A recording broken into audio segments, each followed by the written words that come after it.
7 दिसंबर 1941 ये वो दिन था जिसने दुनिया की हिस्ट्री का रुख हमेशा के लिए बदल दिया। पर्ल हार्बर हवाई का एक शानदार बेस। सुबह का वक्त था, सूरज अभी निकल रहा था। जहाज़ खामोशी से एंकर पर खड़े थे और अमेरिकन ऑफिसर्स अपनी रूटीन ड्यूटी में मसरूफ थे। किसी को अंदाज़ा नहीं था कि सिर्फ कुछ मिनट्स में आसमान से ऐसी तबाही बरसेगी जो अमेरिका को वर्ल्ड वॉर 2 में घसीट देगी। इस खामोश सुबह एक अफ्रीकन अमेरिकन बावर्ची अपनी ड्यूटी पर था। उसका नाम था डोरिस मिलर। डोरिस अपनी शिप USS वेस्ट वर्जीनिया पर ऑफिसर्स के लिए ब्रेकफास्ट सर्व कर रहा था और फिर लॉन्ड्री कलेक्ट करने की ड्यूटी पर लग गया। उसने सोचा भी नहीं था कि अगले चंद लम्हे उसे एक ऐसे मंजर में ले जाएंगे जो तारीख के सबसे खूनी और खौफनाक पल बनने वाले थे। सुबह के 7:57 पर एक सायरन की आवाज़ ने बेस का सुकून तोड़ दिया। डोरिस ने पहले सोचा कि शायद रूटीन की ड्रिल है, लेकिन जैसे ही वो डेक पर भागा उसकी आंखों ने वो मंजर देखा जिसे देखकर सबके होश उड़ गए। पूरा आसमान जैपनीज बॉम्बर से भर चुका था। दर्जनों एयरक्राफ्ट ने पर्ल हार्बर पर सीधा धावा बोल दिया था। सिर्फ चंद सेकंड्स में गोलियों की बरसात और बम के ब्लास्ट ने इस खामोश सुबह को क़यामत में तब्दील कर दिया था। ये कोई आम हमला नहीं था, ये एक केयरफुली प्लान्ड सरप्राइज अटैक था जिसका निशाना अमेरिका का सबसे इम्पोर्टेंट नेवल बेस था। और सिर्फ अमेरिका ही नहीं बल्कि पूरी दुनिया के लिए ये लम्हा वर्ल्ड वॉर 2 का सबसे बड़ा टर्निंग पॉइंट बनने वाला था। पर्ल हार्बर पर जापानीज अटैक सिर्फ एक सरप्राइज अटैक नहीं था, बल्कि एक मेटिकुलसली प्लान्ड स्ट्रेटजी थी। जापान ये हमला कई महीनों से सीक्रेटली प्लान कर रहा था। उनका मकसद सिंपल था, अगर अमेरिका के पैसिफिक फ्लीट को शुरू में ही तबाह कर दिया जाए तो फिर जापान आराम से फिलीपींस, मलेशिया और इंडोनेशिया पर कब्जा कर सकता था। इस मिशन के लिए जापान ने एक बहुत बड़ी फ्लीट तैयार की। इसमें शामिल थे 6 एयरक्राफ्ट कैरियर, 2 बैटलशिप्स, 30 डिस्ट्रॉयर्स और 39 सबमरीन्स और सबसे ख़तरनाक 414 बॉम्बर एयरक्राफ्ट्स। ये फ्लीट 8000 किलोमीटर दूर से सफ़र करते हुए चुपके से हवाई के करीब पहुंच गया। जब वो सिर्फ 370 किलोमीटर दूर थे तो जापानीज कमांडर्स ने अपने एयरक्राफ्ट को पर्ल हार्बर पर हमला करने के लिए ऑर्डर दिया। और फिर आई वो सुबह 7 दिसंबर 1941 सुबह के 7:57। पहला जापानीज वेव। तकरीबन 183 एयरक्राफ्ट ने पर्ल हार्बर पर तबाही की बारिश शुरू की। डाइव बॉम्बर्स और टॉर्पीडो प्लेन्स ने एक एक करके अमेरिकन बैटलशिप्स को निशाना बनाना शुरू कर दिया। गोलियों और बॉम्ब्स की आवाज़ें हर तरफ गूंज रही थीं। USS एरिज़ोना, USS ओक्लाहोमा और USS वेस्ट वर्जीनिया जैसे बड़े शिप्स पहले ही मोमेंट्स में तबाह हो गए। अमेरिका के बेशुमार एयरक्राफ्ट रनवे पर खड़े खड़े ही तबाह कर दिए गए। जब पहली वेव तकरीबन 45 मिनट अटैक करने के बाद वापस गई तो अमेरिकन ने सोचा कि शायद हमला ख़त्म हो गया है, लेकिन ये सिर्फ शुरुआत थी। 10 मिनट के गैप के बाद जापानीज़ की दूसरी वेव आई और इस बार उनका निशाना ऑयल डिपोस, रिपेयर डॉक्स और एयरफील्ड्स थे। 170 से ज़्यादा एयरक्राफ्ट ने अमेरिका के नेवल बेस को एक बार फिर से जलती आग में धकेल दिया। सिर्फ 1 घंटे और 45 मिनट में जापानीज़ प्लेन ने 8 बैटलशिप्स को डबो दिया या भारी नुकसान पहुंचाया। 20 वेसल्स तबाह किए और 300 से ज़्यादा अमेरिकन एयरक्राफ्ट को खड़े खड़े उड़ा दिया। हर तरफ धुआं, आग और चीखों की आवाज़ें थीं। पर्ल हार्बर का सुकून अब मुकम्मल तौर पर तबाह हो चुका था। इस तबाही के दौरान USS वेस्ट वर्जीनिया पर डोरिस मिलर भी मौजूद था। एक बम ने उसके शिप को भी हिला कर रख दिया और उसका कैप्टन भी शदीद ज़ख्मी हो गया। डोरिस ने बिना डरे सबसे पहले अपने कैप्टन को सेफ जगह पर शिफ्ट किया, लेकिन इसके बाद उसने वो काम किया जो उसकी ज़िंदगी और हिस्ट्री दोनों को हमेशा के लिए बदल गया। USS वेस्ट वर्जीनिया पर तबाही का मंजर अपनी इंतहा को पहुंच रहा था। शिप्स एक के बाद एक टॉर्पीडो बॉम्ब से हिला दिए गए थे। आग भड़क रही थी और ऑफिसर्स चीख रहे थे। ऐसे में डोरिस ने बिना किसी ट्रेनिंग के वो कर दिखाया जो एक ट्रेन्ड ऑफिसर भी शायद न कर पाता। डोरिस एक मेस अटेंडेंट था। उसका काम था ऑफिसर्स के लिए खाना बनाना और लॉन्ड्री कलेक्ट करना। लेकिन उस दिन पर्ल हार्बर के डेक पर वो एक हीरो बन गया। सबसे पहले उसने ज़ख्मी कैप्टन और दूसरे ज़ख्मी ऑफिसर्स को खुद उठाकर सेफ जगह पर पहुंचाया। उस वक्त गोलियां बरस रही थीं, बॉम्ब्स गिर रहे थे, लेकिन डोरिस ने हिम्मत नहीं हारी। जब उसने देखा कि एक एंटी एयरक्राफ्ट गन खाली है तो बिना सोचे समझे उसने गन पर पोजीशन संभाल ली। डोरिस ने इससे पहले कभी ये एंटी एयरक्राफ्ट मशीन गन नहीं चलाई थी, ना उसकी ट्रेनिंग थी, ना उसका बैकग्राउंड।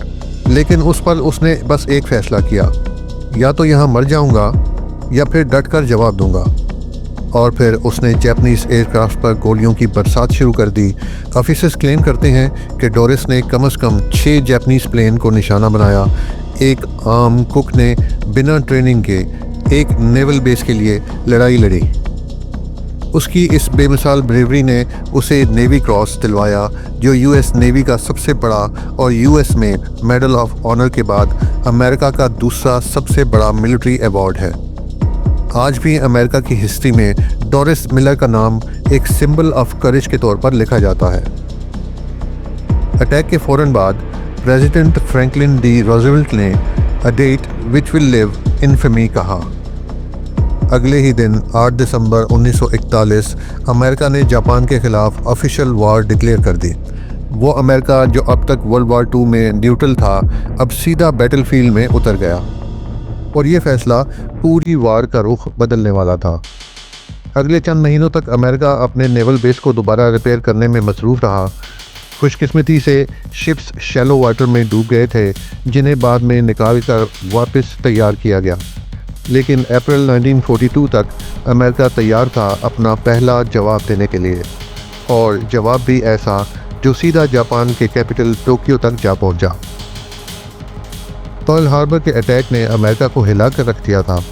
पूरा मुल्क गुस्से और इंतकाम की आग में जल रहा था। प्रेसिडेंट रूजवेल्ट ने फैसला कर लिया कि अमेरिका चुप नहीं बैठ सकता। ज़रूरी था कि जापानीज़ लोगों को ये दिखाया जाए कि उनकी सरजमीन भी महफूज नहीं है।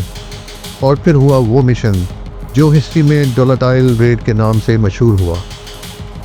अप्रैल 18, 1942 अमेरिका ने पहली दफ़ा डायरेक्ट जापान की सरजमीन पर हमला किया। 16 B-72 मिचेल बॉम्बर्स एक एयरक्राफ्ट कैरियर USS हॉर्नेट पर लोड किए गए। ये एक ख़तरनाक एक्सपेरिमेंट था, क्योंकि ऐसे बॉम्बर्स कभी एयरक्राफ्ट कैरियर से लॉन्च नहीं किए गए थे। लेकिन अमेरिका के पास और कोई ऑप्शन नहीं था। मिशन का मकसद सिंपल था, टोक्यो और कुछ और जापानी शहरों पर बॉम्ब्स गिराकर उन्हें साइकोलॉजिकल शॉक देना और साबित करना कि पर्ल हार्बर का बदला लिया जा रहा है। सुबह के वक्त प्लेन एक एक करके कैरियर से उड़े और सीधा टोक्यो की तरफ रवाना हो गए। जब ये एयरक्राफ्ट जापानीज़ कैपिटल के आसमान पर पहुंचे तो जापानीज़ फ़िज़ाओं में सब कुछ शांत था। किसी को तसव्वुर भी नहीं था कि कुछ ही मिनट्स में आसमान से बॉम्ब्स गिरने वाले हैं। टोक्यो, योकोहामा, नागोया और कोबे जैसे शहरों में बॉम्ब्स बरसाए गए। नुकसान ज़्यादा बड़ा नहीं था, लेकिन इसका असर जापानीज़ कौम के हौसले पर पड़ा। पहली दफ़ा उनके कैपिटल की फ़िज़ाओं में दुश्मन के प्लेन्स दिखाई दिए। जापान के लिए ये एक वार्निंग थी, अमेरिका सिर्फ डिफेंस मोड में नहीं बल्कि ऑफेंसिव मोड में भी जा चुका है। लेकिन असल जंग अब शुरू हुई थी। अगले 4 साल पैसिफिक ओशन अमेरिका और जापान के दरमियान खूनी बैटलफील्ड बनी रही। हर आइलैंड, हर बेस एक नई जंग का मरकज़ बन गए। जापान अपनी सारी ताकत लगा रहा था, लेकिन अमेरिका का इंडस्ट्रियल पावर और टेक्नोलॉजी उनके लिए भारी बोझ साबित हो रही थी। आहिस्ता आहिस्ता जापानीज़ फोर्सेस कमज़ोर होती गईं, लेकिन वो अब भी सरेंडर करने को तैयार नहीं थे। ये ज़िद आखिरकार उनके लिए तबाही का सबब बनी। डोलाटाइल रेड के बाद जापान को समझ आ गया कि अमेरिका के इरादे मजबूत हैं, मगर उन्होंने सोचा कि जल्दी से जल्दी और ज़्यादा एरियाज़ कैप्चर करके अपनी पोजीशन मजबूत करनी होगी। जून 1942 में बैटल ऑफ मिडवे ने पूरी जंग का रुख बदल दिया। इस जंग में अमेरिका ने जापानीज़ नेवी के 4 एयरक्राफ्ट कैरियर्स तबाह कर दिए और पहली दफ़ा नेवल बैलेंस वापस हासिल करना शुरू किया। ये एक ऐसा टर्निंग पॉइंट था जहां से इनिशिएटिव अमेरिका के हाथ आ गया।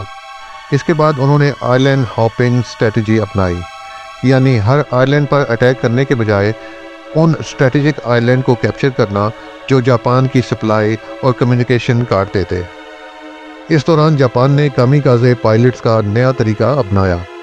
ऐसे सुसाइड मिशन जहां पायलट्स अपने प्लेन्स बॉम्ब से भरकर सीधा अमेरिकन शिप से टकराते। ये अटैक अमेरिका के लिए खौफनाक ज़रूर थे, लेकिन उनका मार्च रोक ना सके। 1945 तक सब क्लियर था कि जापान वॉर हार रहा है। उनकी नेवी तबाह हो चुकी थी, एयरफोर्स टूट चुकी थी और मुल्क के शहरों पर अमेरिकन बॉम्बर्स हर रोज़ अटैक कर रहे थे। फिर भी जापान के लीडर्स ने सरेंडर करने से इनकार कर दिया। उनका कहना था कि सरेंडर उनकी इज्जत के खिलाफ है। हर जापानी सोल्जर को ऑर्डर था कि आखिर तक लड़े। इस जिद ने अमेरिका को एक और डिसीजन लेने पर मजबूर कर दिया और फिर 1945 में अमेरिका ने वो हथियार इस्तेमाल किया जिसे इंसानियत ने पहली और आखिरी बार देखा, एटॉमिक बॉम्ब। हिरोशिमा, 6 अगस्त 1945। 6 अगस्त 1945 सुबह 8:15 पर हिरोशिमा के शहर के ऊपर एक Boeing B-29 super fortress aircraft देखा गया। इस जहाज़ ने 4400 kg वजनी लिटिल बॉय नामी बॉम्ब हिरोशिमा के ऊपर गिरा डाला।